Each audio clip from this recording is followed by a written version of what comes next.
Hey everybody, there's a good chance you already know this if you've signed up for this class, but just in case you haven't, I am UEAKCrash. I am a TF2 custom mapper who recently got the map Koth Probed into the game during the Invasion update, and I was a major part of Koth Moonshine event, which was part of Scream Fortress 7.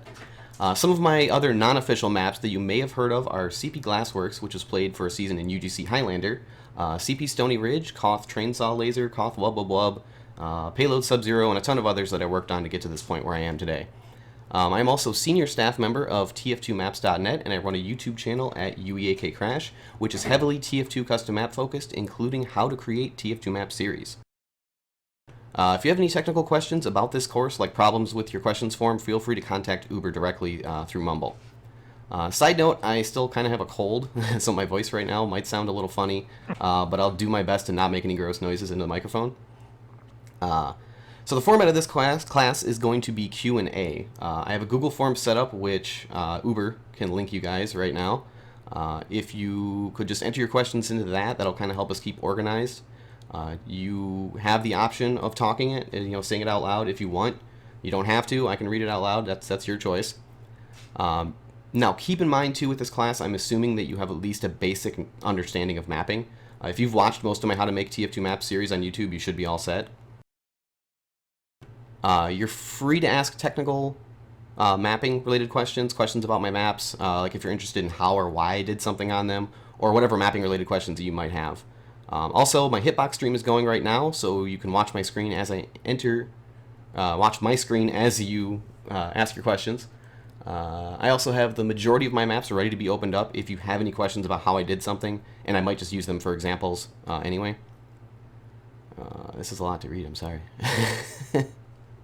I'm going to be doing my best to answer as many questions of yours that I can, but I am not all-knowing. There are a lot of things I don't know about in Hammer, despite my experience. There's a lot of hardware-specific issues that mappers can have that I might have never experienced. But if that comes down to that, I can always forward you to tf2maps.net for answers.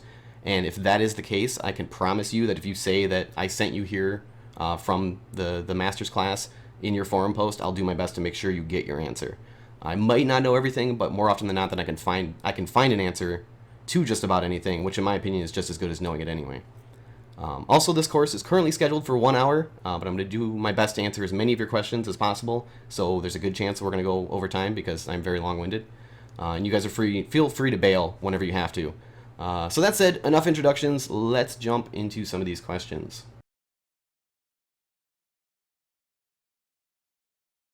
Okay. First up is Dave Killerish. He has a big old 6-part question. So I'm going to do my best to go through some of these. What are some good tips for scaling maps? Was his first question. It's something you kind of get the sense of as you map. I suggest running around them as much as physically possible and not as a scout. Go soldier, go pyro, go one of the slower to regular speed classes because you get a better sense of how long it takes to get from point A to point B, rather than if you're as scout, everything's going to be overscaled because you're used to those run times. And conversely, if you go as heavy, you're going to end up making everything underscaled because you're trying to get to the point at a certain rate that you feel is right, but you're so slow.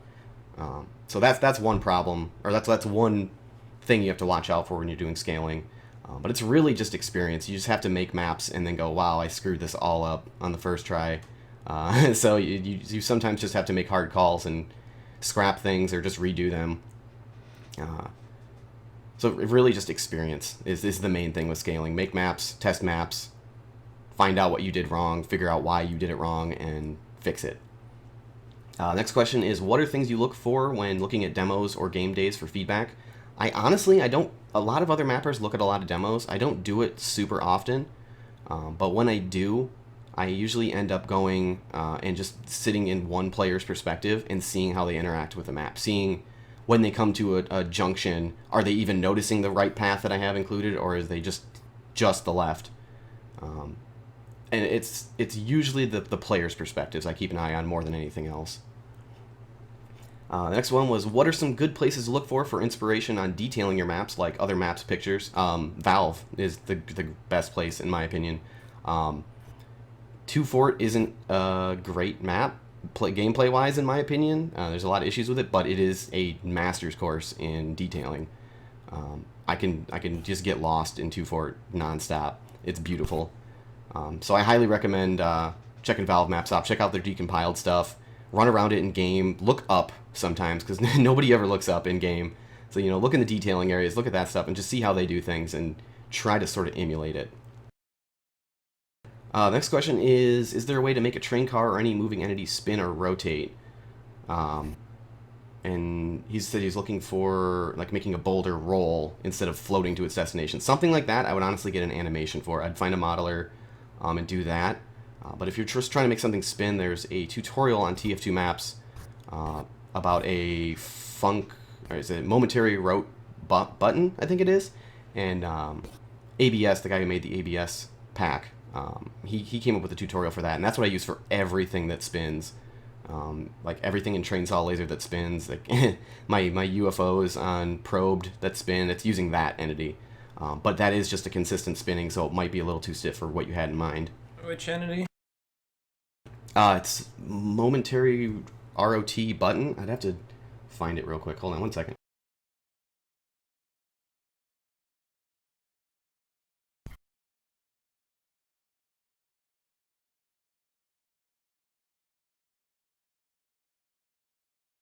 There we go. I brought the entity up on the stream. It's momentary ROT button. And there's a way you set it up so it does its rotation, and then immediately snaps That's back cool. to the beginning of the rotation, and I always it thought it rotates was just again. an animated model. You can do animated models. It usually looks more natural, but in my case, I'm not a modeler, so I go with what I can do. Yeah, I know that feeling. So next, what are some good techniques for rollouts for demos and soldiers? I am terrible at that kind of thing. It's not anything that I necessarily factor in when I'm doing my first layout. Like, I kind of keep it in mind and go, hey, What? do they have something to jump off a wall here? But as the map develops, I watch to see what the soldiers and demos do, and I try to adjust things in that regard. Like the rollout on the right side of Glassworks on last, I put that window up on top, if you've seen it. Actually, here.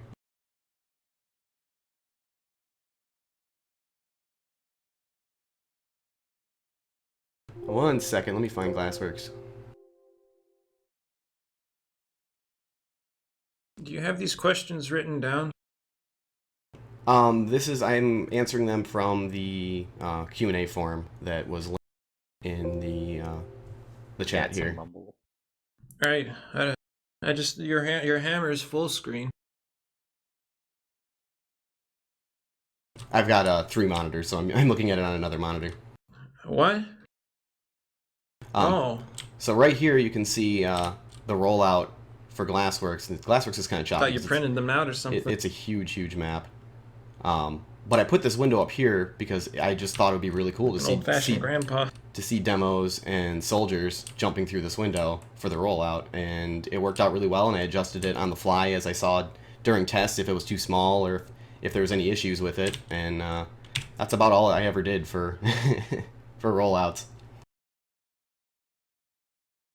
And part of my problem, let me turn off push to talk on Mumble, because that is not working. I just use a button that mutes and unmutes, so find it to it, find that works. Like a toggle?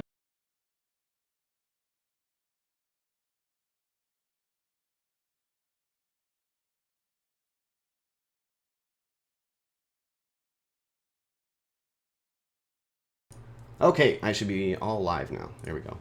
Now I could just focus on answering your questions instead of holding down buttons and all sorts of extra crap. You guys can all hear me, correct? Yep. Okay. Yep. Okay. Just making Yes, sure. sir. Can we ask questions? Yep, if you want to ask any questions, you have the form in chat right here. I just sent it to you guys. And write them in there. That's the list I'm going to be going down. You're going to have the opportunity to ask it if you want. But if not, you don't have to. 1 second. Okay, but that's Dave Killerish's questions. I will say I do prefer single questions because the multi-parts are going to take a while to get through. Like, we're already 10 minutes in. Only got one question down. So up next is Spook Cube. Hey. He does have a two-parter. It said, how do you just... Oh, yeah, you wanted to ask it. Never mind. Here, go right ahead. Yeah, sure. First, I just want to say, Crash, big fan of your work, but I'll read That's full implied. question before we get to it. Yeah. So I want to say, how do you decide to move forward with a particular layout after a first batch of playtesting, and how many designs or mapping concepts do you find yourself scrapping? I usually, lately, the last few maps that I've made, I know pretty much right away if it's going to work or not. When I was first starting off, that was a harder thing to figure out. But most of the time now, I can just pump out a layout, go, okay, this aspect works, after like one or two tests. And I think that just comes with experience of seeing other maps fail, seeing the things that I know work and don't work. But you really don't know for sure until you get players on and then you go, okay, yeah, that doesn't work at all, that was dumb. And I really haven't scrapped much, though, lately. Like, I have my old designs. I do have, like, my 72-hour maps. Like, I had Payload Race Split that I worked on, and I know I had a ton of people watching me live while I was doing it. And I ended up basically scrapping it just because it was going to be way too much work to continue. But it's not a lost... it wasn't lost time. It was good that I spent that time working on it, and I learned the things to do and not to do in a Payload Race map for the future. And it's... anytime you're making a map, you're learning something. So it's not necessarily... filling the glass, not drinking from it. Yeah, you're not necessarily wasting any time ever if you're working on a map. Thanks, Crash. That was a very good response. Yeah. Noir Suede, I believe that's how it's pronounced. He asked, how do I design a good spire that is neither too hard to hold or to push? Spires, honestly, it's a thing that I'm not really the greatest at. I've only made the one competitive map. I tried to make a spire on Glassworks. If you've seen some of the earlier versions of Glassworks, it had a really goofy ass spire on it, and I just didn't like it. It was around the second, and I ended up coming up with a more flat design instead, which was just this for the second point, and that worked for me. But as for actually making spires and trying to make them not too hard to hold or to push, it's all about cover. If you look at the Badlands second, it has a spire and it has the partial cover on one side, and that gives you the cover where you need to be holding. But if you're trying to come back from the defense and push at it, they don't have that same cover there. So it's just important. Cover is the primary thing you have to watch out for. Buckley Tim is asked, what would you say are the common pitfalls that new mappers fall into? A lot of that is the scaling is a big, huge thing. But like I said, that really just comes with experience. A lot of people want to break the mold right away too, and I'm definitely, like, if you guys know me, I'm not opposed to breaking the mold. That's super. that's a good thing to do. But when you're starting off, you want to get a base set of knowledge down about mapping before you try, breaking that. It's like learn to crawl before you start sprinting marathons, because these advanced concepts aren't for everybody, and you really need to have a good base level of knowledge before you start getting into the crazier stuff. Like, a lot of people want to just make custom game modes, like right off the bat. Like, I barely would want to try to do that because that's hell to try to balance and try to get everything entity-wise sorted out. And if you're breaking new ground and doing things other mappers haven't done before, you're not going to have people there to help you. There's not going to be tutorials out there to say, hey, this is how you do the thing you're trying to do. So I guess that's the most common pitfall that I've seen, is people just trying to go way too nuts with their first project. Just scale things down. Frosty Honey Juicy, you just said, can you talk? So feel free. What's up? Oh yeah, right. Hey, anyway, hold on, let me think.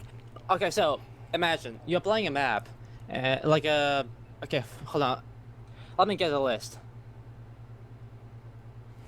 Okay, imagine you're playing in the Snake Water, and the gameplay is fine, the details are fine, and when you actually decompile the map, the hammer, the map looks kind of like, you know, empty and really undetailed. Yeah. And the question is, like, how do you deal with the emptiness of the map? But to be honest, like, when you compile the map, everything looks just fine. I think what you're probably describing is there's a disconnect between what things look like in Hammer versus what they look like in game. Yeah, that's what I'm trying to say. And it's really just a matter of working in Hammer enough to connect that mentally. And compiling often, honestly. Like, if you are working on a project yourself, you make your first room, compile it. See what it looks like in game, run around. If you're detailing, detail to the best of your abilities, and then compile it and with, you know, full proper lighting and stuff like that, and look at it and see what it looks like in game, and start to get that association of, okay, this is here, this is, you know, this is what it looks like in game. And there's also textured mode versus textured shaded. Shaded kind of does these things if you're watching on Hitbox, these blacked out overlays and things that have alpha textures on them get wonky. But I found some people like shaded more because it gives you a sense of the 3D space better, because it's like shading part of the brushwork. But for me, I just like textured, and that probably just comes with having made a whole lot of maps and kind of building that association up. Does that kind of explain? Is that what you were looking for? Yeah, kinda. Can I ask more questions? Yeah. As long as we don't keep Okay, keep it too long, you know. Okay, imagine, like, you create a prop static or probably prop dynamic, whatever. Sometimes you, like, choose, like, a model called train, and then, like, you want to change to a different model, but then you want to, like, undo the movement. I mean, undo the, like, the changes. Oh, yeah. But when you do that, sometimes the model becomes, like, well, it just stays still. Yeah, the it same. bugs out. But that's thing just is, a like, bug. the borders of the model, like, sometimes they decrease or increase. Like, this is obviously a bug, and I don't know what to do with the bug. Okay, so like, so what you're describing is here. do you know is what I'm trying to say? Yep, I know exactly what you're saying. I'll do it right here. Go to a big prop. See, like, I just changed the pylon to these bucket things. It's a pretty huge prop, and if I hit Control Z, it's still the bucket, but the thing is bugged out and wigging out. So you really just want to change it. You don't ever want to Control Z. Like right now too, if I change it back to the bumper, of course the model thing. This is the problem everybody has too. If you guys ever have this problem with the model thing not wanting to let you select, 1 second, let me fight it. Oh, god damn it, Hammer! Really, right now? Anyway, basically Are all of these on the hitbox, your maps? Yep, I have Hitbox open right now, showing off Glassworks. But anyway, you just want to change it manually. Maps? Yeah, oh yeah, yep. Everything that I've shown so far is projects that I've worked on. Glassworks, this one that I'm on now, is 100% me. Which ones are official? The official ones are Koth Probed and Koth Moonshine Event, which I can show you guys that in a little bit. But basically, to answer the question, you just want to manually change the world model. Small side tangent, but I always thought it was Probed. Is that still in game? Yeah, Probed is still in game, and that is a running joke, Probed, that people call it that. It's been since Alpha 1. Right. But anyway, to answer the question, just change the model manually. Don't ever Control Z in a model. If you do, just go back and change it to a different model, and then try to change it back to the model that you originally wanted. It's just a bug that Hammer has. I have to deal with it all the time too. Okay, and the last question. Sometimes when you open the model viewer, sometimes there's a chance that your cursor can get stuck in the model. Like sometimes when you rotate the model, sometimes it can just stuck in the window. I don't think I've ever experienced that one, honestly. So I wouldn't know. All what I can do is just I have to reopen the Hammer. There are a lot of little bugs and quirks about Hammer, and I swear, like, everybody's using a different program. Like, there's not much that is necessarily consistent. So if you find that you have a bug that just restarting Hammer is like the only way to fix it, that's probably it. I've never personally experienced it, but I have had issues where just restarting Hammer is the only option. So as frustrating as it is, that's probably what you got to do. All right, thank you. Yeah. Wait, there's a crash that you haven't experienced yet? Oh yeah. Okay, Alto, he said I can read this one. He's asking, what is the difference between mapping for pubs and mapping for competitive? And the sub-question is, what did I learn from the process of making Glassworks? From what I've found, Highlander and pub are very connected in the sense that Highlander is like a boiled down representation of the ideal conditions of a pub game. It's sort of like the laboratory setting of competitive or of TF2.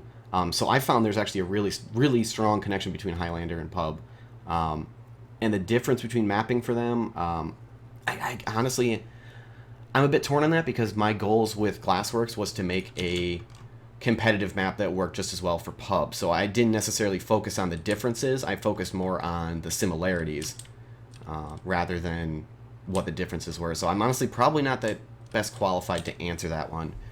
But learning from the process of making Glassworks, I learned a ton. I learned so much about optimization, like basically every aspect of mapping. I learned more about it in working on Glassworks. This project was my baby. I worked about 2 years straight on this this map, what you're seeing. And I learned a lot about competitive too. I didn't know much about competitive when I started, and I was like, I would kind of be interested in making a competitive map, so I had to learn all those things. And I met a lot of cool people. K&D, I know Kresnik's doing a class today. I think he already did it earlier, a heavy course, and they were awesome guys. They were a huge help in testing my map out and getting skilled players on the map. But I think that is probably about it for that question, Alto, if that answers everything. Yeah, thanks a ton. That was pretty informative. No problem. Noir Suede, I see you have another question. I want to get to other people before I repeat questions on here. Bumfreeze, your question is it better to find tips about maps on TF2 Maps or on the Valve Developer Wiki or YouTube? I'm finding a lot of conflicting and or outdated tutorials on how to do things. There unfortunately is a lot out there that is conflicting right now, and part of it is due to the fact that we had the Steam Pipe update a few years back. It was probably like 3-4 years now that I'm thinking about it. And a lot of tutorials out there got outdated because they were telling you the wrong information and they updated it. And mapping is a very niche hobby. If you're into it, you kind of have to stay up to date as things change, and there's a lot of people who don't necessarily stay in forever, so they put out these tutorials and then they never update them. So TF2 Maps is a good place. There are a lot of outdated tutorials, but we are working on getting them updated, and we're working on getting a nice polished tutorial section put up. I do have my tutorial series. It's very slow moving because I have a lot to work on all at once. And I apologize for that if anybody's waiting on me for the next episodes. But it's kind of a combination. You just have to take in all sources. I use all of those. I use everything. I'm searching YouTube. I'm watching other mappers from other games. I use the Valve Developer Wiki like crazy. But that's more of a technical side thing. I think my issue with the Valve Developer Wiki is it's so rigid and structured that it's almost hard for me to read it. It's a little too formal for me, and that's kind of when I do my tutorials. I try to make them a little less formal and just fun, and it's better to learn that way, in my opinion. The next question is Mayhem. Do you set up from the beginning when making maps to create it specifically for competitive use or for normal pubs? The one map that I have done that, like I said with Glassworks, I saw it out from the beginning. It was competitive and pub gameplay was the goal, and I wanted to try to bridge that gap, and I really wanted to find a map that would work. And it was sort of me playing it safe. I didn't want to make a sixes map that had absolutely no chance of getting put in the game, because ultimately in the back of my mind when I'm working on a map, I'm kind of keeping that in there, going if I do this and this, there's no way Valve's going to ever look at it. Like Train Saw Laser and blah blah blah, I had zero chance of ever getting those in game, and that's fine because I had that in mind when I made them. That was the idea. So if you are starting one, I highly suggest making that distinction right away. But then again, there are regular custom maps that weren't originally created for competitive, that end up getting used in competitive, and there's nothing wrong with that either. It's just kind of the luck of the draw if you can get competitive's attention on it. Fail Wizard is asking, how would you tune a section of a map for rollouts? What sort of feedback are we looking for? That's probably a follow-up to my earlier discussion on that. Like, it's basically, are there any things that the person jumping is getting caught up on? Like I have here, oops, that's way too much. I'm trying to turn on the player clipping. The player clipping here is everything that is smoothing out the map that you can't see in game. And when they were jumping out, I noticed they were getting caught up on, I had another one of these, like about here, and there was players that were getting caught up on it, and I ended up deleting this one and moving this one just a little bit back further, and in my experiences that helped. I also have these things up on top that players were occasionally getting caught on, and I made them into a funk brush that weren't solid, because if you do that, you generally have to worry about people hiding stickies in them, but because it was so high up on the ceiling, I figured it wouldn't be a problem. So it's basically just smoothing things out, making sure they have things to jump off of, like this little piece right here. If they hit in the wrong spot, it can kind of eat a rocket, so I ended up sliding it back further to reduce that. So it's basically, you just want to keep an eye on them, watch the people who do their rollouts, watch the demo men, watch the soldiers, see what they're doing, and see where it's difficult for them. And if you can smooth that out, that is good. Doesn't necessarily, in my case, I'm not good at rollouts. I've learned more since then. I've practiced the rollouts that I saw. So it is difficult to catch that if you don't know for sure. Can I ask a quick question? Yeah, sure. How do I open the 3D view? The 3D view? When you have it open, I have the all four views like this, if you're watching on the hitbox. But in the 3D view, you can set it to 3D textured by clicking on the camera button here, and you can change any of these views, the four views. Apparently the button isn't showing up in Hammer right now because Hammer. But you can change all four of these views to whatever you want. And you can change these to 3D textured or 3D textured shaded, depending on your use. Okay, thanks. Yeah.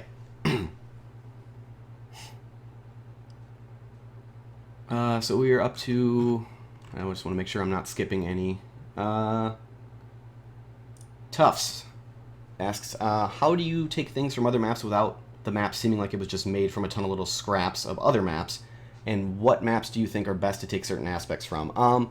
That is a challenge, honestly. With Glassworks, I did take a lot of concepts from different maps that I enjoyed. There's aspects of Badlands, there's aspects of Gullywash in there.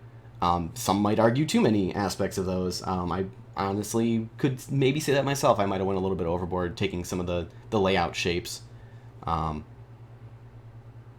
So it is a difficult thing. You want to be careful not to just copy straight one for one. If you're dragging entire chunks of other maps into your map, that's not how you do it. But if you're just taking ideas and general concepts, you're going to be really hard pressed to make something identical, and it's going to be like, hey, this is just this, unless you really, really try. So just be careful with it is basically the gist of it. And what maps do you think are the best to take certain aspects from? In my opinion, the ones that you enjoy the most, the ones that you find fun and you can analyze and sit down and say, hey, I really enjoy Badlands because of the spire, and what makes that spire good, and you focus on it and you try to figure out why you enjoy it, and you make that experience for your players. That's how I've always done it. A lot of people want to look for these hard theory guides of how to do things and how to get things sorted out in your map and how to do layouts, when really it's just personal experience and personal knowledge. That's the best way that I've found anyway for it. But everybody does everything different. That's just my experience. Spooky Yum Yum said, where should I put my map to get playtesting and feedback? I can get a dedicated server running it, but how should I get people and feedback? This is a good question because I have the perfect place to plug for it. It really depends on if you're looking for pub or competitive. If you're looking for pub testing, tf2maps.net is a super, super good resource for it. they have organized testing multiple times a week. We have impromptu testing. We just sit in chat and say, hey, anybody have a map they want to test? And they get 3-4 maps together, and we get a full server going. They also have the feedback plugin that you can type feedback in game, point to a specific area, and then find it online later on and get direct coordinates on your map to where issues are. So it's like, this spot really sucks to play on, and they're pointing at a specific spot, and then you say, okay, why does it suck? And you can figure that out, and there's demos recorded and basically everything you would need for that kind of experience. For competitive, it's more finding teams. They do new map pugs here and there. I haven't had it in a while, so I couldn't personally tell you if it's still up and running. But that you want teams, you want experienced teams on it as much as you can, and organized teams too can really help. As for your own, that's a challenge. That's everybody's fighting that right now, getting servers filled, especially custom maps. Everybody's using quick play, and quick play doesn't connect to custom map servers. So good luck, have fun is the general idea with that. So anyway, Can I ask something? Yeah, sure. What's up? Okay, so I remember one problem where basically I create one room and I create a lot of details in it, and basically the thing is hold on, you basically found a model that actually really suits your room, and you place it there, but it's just too big or small. And what do you do in those situations? You can do prop dynamics, and they did add model scaling to them now. It is a little hard because you can't see what it's scaling to. It's sort of you just try it out enough times until you get it right. But if you set up a prop dynamic, there's the prop scale option. You set it to 0.5 or whatever, and it should technically cut it in half. It's not super accurate, so you just want to play with it until you get it right. And then there's also the option of getting a modeler to recompile the model. That's honestly the best way, in my opinion, because you can see it in game, and everything is going to be accurate in Hammer to you to in game. So I would recommend recompiling it, but if you can't get that, do the prop dynamic scaling. But from my understandings, when you use a prop dynamic, there's a thing that you can actually see when the model is actually resized. Yeah. You're not gonna be able to see it in Hammer. That's what I mean. You're not gonna be able to be as accurate. So it's gonna be just trial and error of resizing it, compiling it. Oh, that's too big, et cetera, until you get it right. So that's why recompiling the model itself would be better. Okay, thank you. Yeah, no problem. Niox, I believe I was on your question now. It said, what are some good tips when you're starting to detail a map, especially to prevent it looking like prop spam? The key thing that I try to do is direct the player's eye with your detailing. And what I mean by that is, if you're standing back here, you're looking at the focal points are going to be the doorways, and I try to put a lot of detailing around the doorways. There's details behind the door. There's a lot of bright lighting behind the doorways. I've got these barrels here and here. That is generally how I detail. And there's a really good article. I think No Draw is still up. I don't remember if it's nodraw.net. But I know they're up on TF2 Maps. But there's some really good articles on density of detailing. And if you look at Valve maps, not every wall has a detail on it. Not every wall has a sign. Not every area of a map has props. And if you start getting into that territory, then you're getting into the prop spamming. So generally I go around doorways, I go around areas of interest, back here, the control point.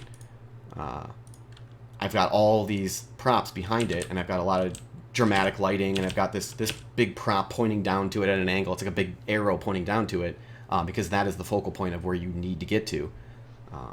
So gameplay focused detailing is pretty important. And then you also get just these little things just make your map feel more alive, like these little vents that I have on here. But you do have to be careful, like you said, about prop spam. You don't want to go overboard with them. Let me open up a different map, because Glassworks is really laggy because it's such a huge map. Like I have on Probed here, I try to do around the doorways of the spawns. There's a little bit more focus on detailing. And I've got a few more props here and here, and then over in this corner, if you're coming out of the door, you see the concrete cylinders and the blockades, and you know that that's a path, and there's lighting that suggests it on top of props.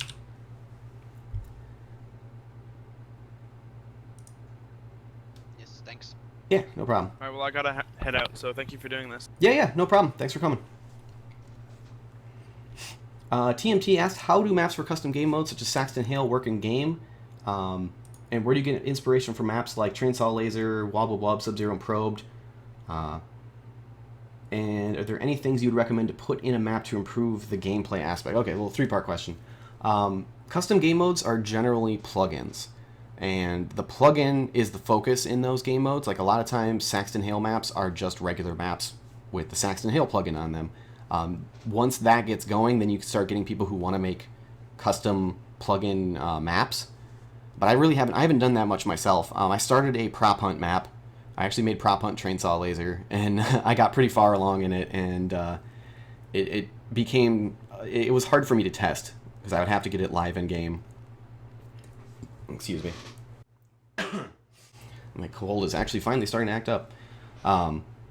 It's difficult to test when you can't do it locally, and I had problems with that. So that's how that works. And then for inspiration for maps like Trainsaw Laser and Wubba Wub and Probe and all those, the base idea, I have no idea. Everybody always asks me that question. Where do your ideas come from? They just come from my weird brain. I get something in my mind that I'm like, I want to do this. I want to come up with this idea. Or I want to come up with this concept and see it in game. I want to see something that I want to play. And like Wubba Wub, it was like, I just want to make a map that is based off a dubstep, and when the drop hits, the whole map just freaks out and explodes. And that was the base concept of Wubba Wub that became what it is today. Trainsaw Laser just kind of expanded on itself. I started that off as a serious map and kept going with it and kept adding more weird ideas, and that was really just my community that I played with. I played with the Penny Arcade community, and we had a server going with multiples. We had 5 servers going back in the day, but we only have one now. It's custom apps, and we would play it on there, and I would see their reaction to the stuff that I put in, and I was like, that was really funny. What can I do to them next week? And it just kind of expanded more and more and more. And Probed was just the invasion concept. We were looking for alien-themed maps, and I was like, what is the most alien thing that I can think of, like Alien on Earth? And it's like the farm at night, UFOs coming down, swooping up and sucking you up and taking you off to get probed. So that's where that came from. And the last part of the question was also, are there any things you would recommend to put in a map to improve the gameplay aspect? Height variation. Height variation is huge in TF2. You want to focus on these different levels of putting your players on, because when one side comes in from one angle and another side comes in from the other, if one has a slight height advantage, that gives them the advantage in game, and it makes for a more interesting gameplay on the map itself. So I would say, honestly, that would be my number one thing to do, is height variation. So I think I'm down to the bottom of this list here. I think I've answered at least one question from everybody. So if anybody hasn't had a question answered that they have they would like to ask, feel free now, or get it in the thing. Otherwise, I'll start going back up to some of these the repeat ones. Question. Okay, so anyway, imagine you create any kind of entity, and like when you go to the inputs, sometimes you see like things saying fire user 1, fire user 2, fire user 3, and like what that's supposed to mean. Oh, this is a tough one because I've used it before, and I'm drawing a blank on what it does because it is not very intuitive. Oh god, let me look it up real quick because I really don't remember.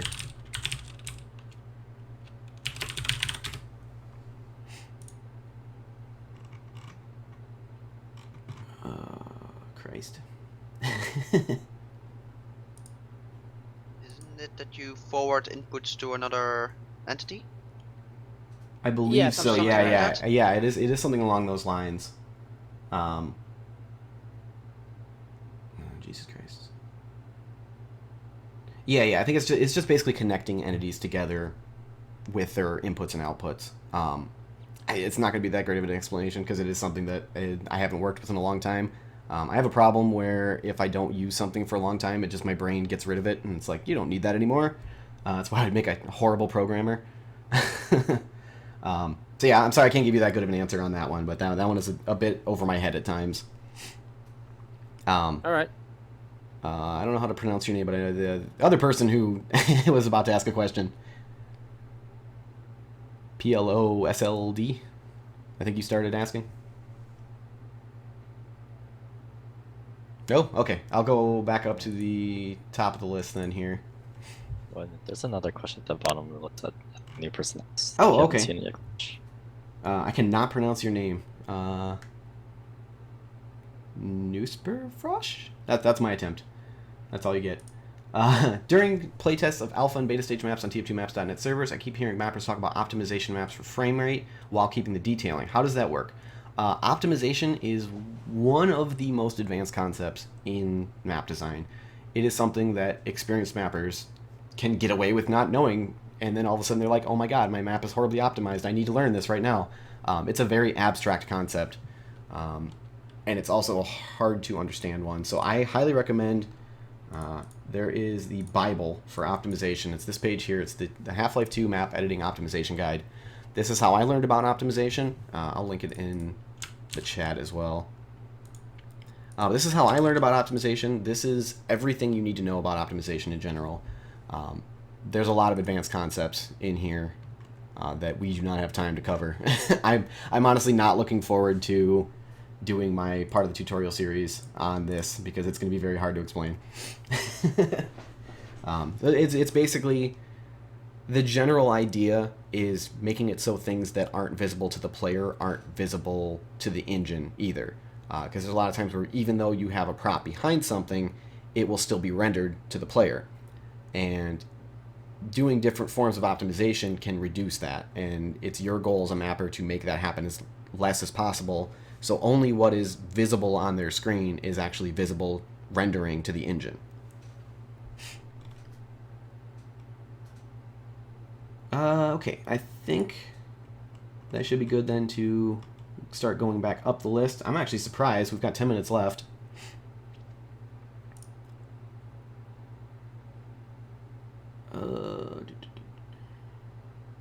Sorry, 1 second, guys. Looks like Noir Suede said, is there a point where a map has too many ramps and thus have too many soldiers ramp sliding to last everywhere? That's kind of one of those advanced rollout concepts that I'm not super familiar with, to be honest. I know how they work, but I never really take them into account until I see them getting used. Like there's a really nice one on Glassworks. Let me bring that up again. That's Moonshine. There we go. Glassworks has this really cool one going from last, and you can ramp slide up this little part of the displacement here and curve back around and get into here. And that wasn't anything I intended. It just happened, and it was cool. And I really liked it. So I'm sure you can have too many of those, but I wouldn't personally worry about them unless it becomes a visual issue.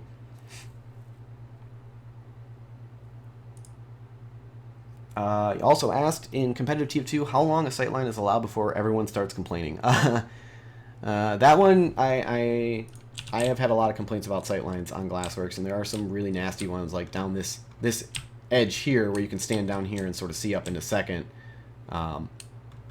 So it's really just you need to get good snipers on your map, in my experience, and see what they find. I've also heard some people actually do bots, and they set the sniper expert level, whatever. I've never done it, but if you set the level of the bot to a really high level of a sniper, they find those little narrow sight lines, and they'll find those really quick. So that might not be a bad thing to give a shot to.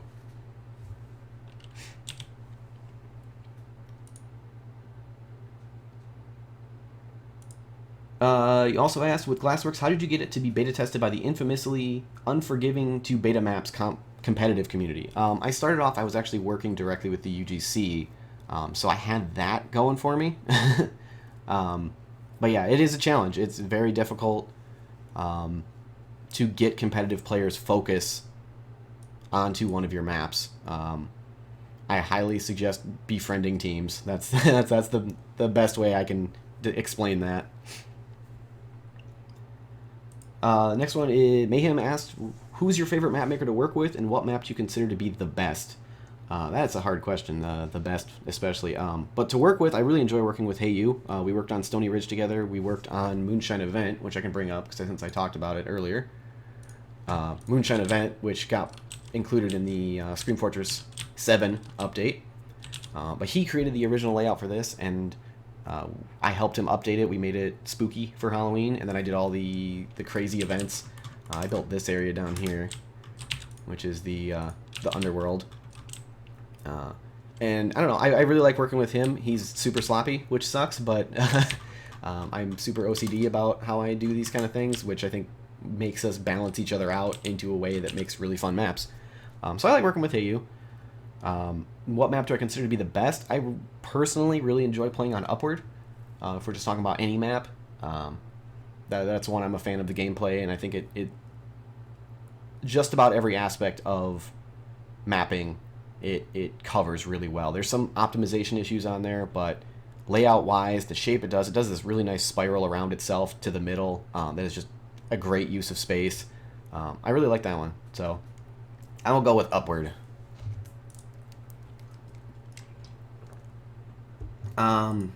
Noir Suede is also asking, do I need to be a really famous... Whoa, hold on. Do I need to be really famous with a competitive community like Scorpio Uprising in order to have them test my map and possibly put it into rotation? I wouldn't say so. Not many people knew of my stuff other than Glassworks. Or, I'm sorry, other than Trainsaw Laser. A lot of people didn't know me for anything but that at the beginning. And I managed to get it. I don't think that you necessarily have to be super advanced in the mapping scene to get that attention. You just need to make a good map, and you need to get them to notice it. Noticing it is the hard part. If you can get some people to play it, get some people who are willing to organize some games, I think any map could make it, made by anybody.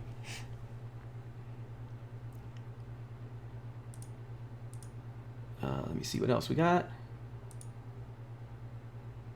Bumfreeze is asking, where and when should you use water, and what is the easiest way to create it? Water is super easy to create, actually. Let me do it right now. All you have to do is create a no-draw texture, a no-draw block.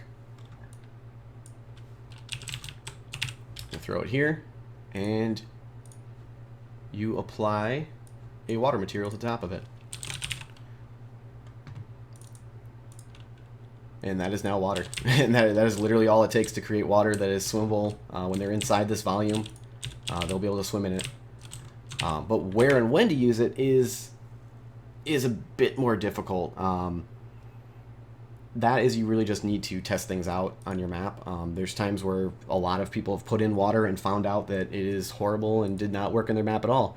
There's other times where we covered the entire mid in water like this, and it's a little overpowered for the neon sign and the pyro sharks, but it's fun. It's still fun, and that's the important thing, is making sure things are fun and there's options for other classes. And if you do too much water, it can either hurt pyros because of the flames getting extinguished, or benefit them for pyro sharking. So there's really no hard guideline on how you should use it. It's just a matter of how it works for your map. Noir Suede also asked for, why do competitive players like the Alpine theme so much? From what I've heard, the general idea behind the Alpine theme is that it's really nice colors contrasting behind the player outlines. So you'll have the red and blue, and then have green behind them if they're on grass, and they're not blending into too much. And I've also heard that they don't like the snow because it's like bright on your eyes, but it also makes everything kind of blend together. In addition to snow particle effects aren't really the greatest for FPS. I kind of personally, coming as a regular, not always competitive mapper, I do sort of feel like they should open themselves up to some of these other themes more. But it's to the point where it's just, if you want to make a competitive map, you throw it in Alpine. Otherwise, a lot of them won't want to look at it. I couldn't tell you exactly specifics. And the last question I have on my list, and unless anybody else wants to submit it, and we're like almost exactly to the end of our hour here, so I have no idea how that worked out so perfectly. Would you ever consider moving to Counter-Strike mapping if sometime in the future TF2 is not popular enough? It depends on if I decided to play it. A lot of people ask me, like, why don't you do Counter-Strike mapping? Why don't you do Left 4 Dead? Why don't you do these other games that are on the Source engine even? I'm just not that interested in them. I don't play them. I play TF2, and I want to map for TF2. It's fun. It's fun all around. So, if... Hey, Crash, I got a quick question. Yeah, well, let me finish this one up in 1 second, and then I'll get to you. If Team Fortress 2 just died, and I found another game, and I had that option to map for it, I would probably do it. So if that became Counter-Strike, then I would consider it. But as of right now, that is not the case. Okay, yeah, what's your question? I've had the problem for the past 2 weeks where I can't put blend textures on displacements, and I can't find like a solution to that. Are you sure you're using a texture that has a blend on it? Because you do have to, if you like look in the material browser, there's certain ones that says blend swamp concrete to dirt. And they have to have that feature in them, otherwise they won't blend. If you're doing that and it's not working, then I'm not really sure. They have to be displaced. Like this one, I can do that really quick, and we can blend it because it has the blend set up ahead of time. You can do custom blends. I've never done them, but I know a lot of people who have, and they work out really well. So I hope that kind of answers your question. Okay, thanks. Yeah, it does. Okay, so I think that about wraps it up, guys. Unless anybody else has anything else they want to ask. Oh yeah, I think I do. Yeah. What's up? So concerning health pack and ammo pack placement. Yeah. Health pack and ammo pack placements. Is there like a certain places where you're usually supposed to have them? In how I usually do it is I'll sit down in an area. Like I'll like say I'm over here and I'm like, okay, I just tried to come out of spawn. I moved forward. I got attacked, and I have a medium health pack to recover, so I can make that push. The places that I want people to push and the areas that I want the fighting to focus around, I'll throw a health pack there. If I want not as much fighting, but I still want a health pack there, I'll throw something smaller, like a small health pack. And it's sort of just going with the flow of combat. And usually my alphas, my health and ammos are all screwed up, especially for engineer. I'm not real experienced with engineer, so I'm not 100% on engineer ammo placement. But I just see how players go about it. I see what they use in game, how those packs affect things. If I feel like people are surviving way too much in one area, then I'll try reducing the health and ammo. Like actually on Probed, originally I had a small health and like a medium ammo up in this roof area right behind the point. And it became way too powerful because an engineer could go up there and just have this constant metal supply, and soldiers could duck in and out of the windows and get healed up. Snipers could stay up there and they would never have to come down because they could always top off if they got hit. So I just removed them completely, and it helped that area out a lot, and it's a lot more hazardous to be up there than it used to be. So it's really it's more of a reactionary thing than trying to do it from the get-go, in my experience. All right. Okay, I think that's probably it then. We'll call it there. We were almost exactly just a little bit past the hour. So big thanks for everybody who came out. Thanks Uber for managing things for me. No problem. And I hope to see some maps come out of you guys. And if you're considering mapping, I highly suggest heading over to TF2 Maps and getting testing and just hanging out with us. We have a pretty cool crowd of people over there. Right. Let's stop Yeah. recording. All right. Thanks. I'll check it out. Thank you for giving us your time. Yeah. Thank you guys.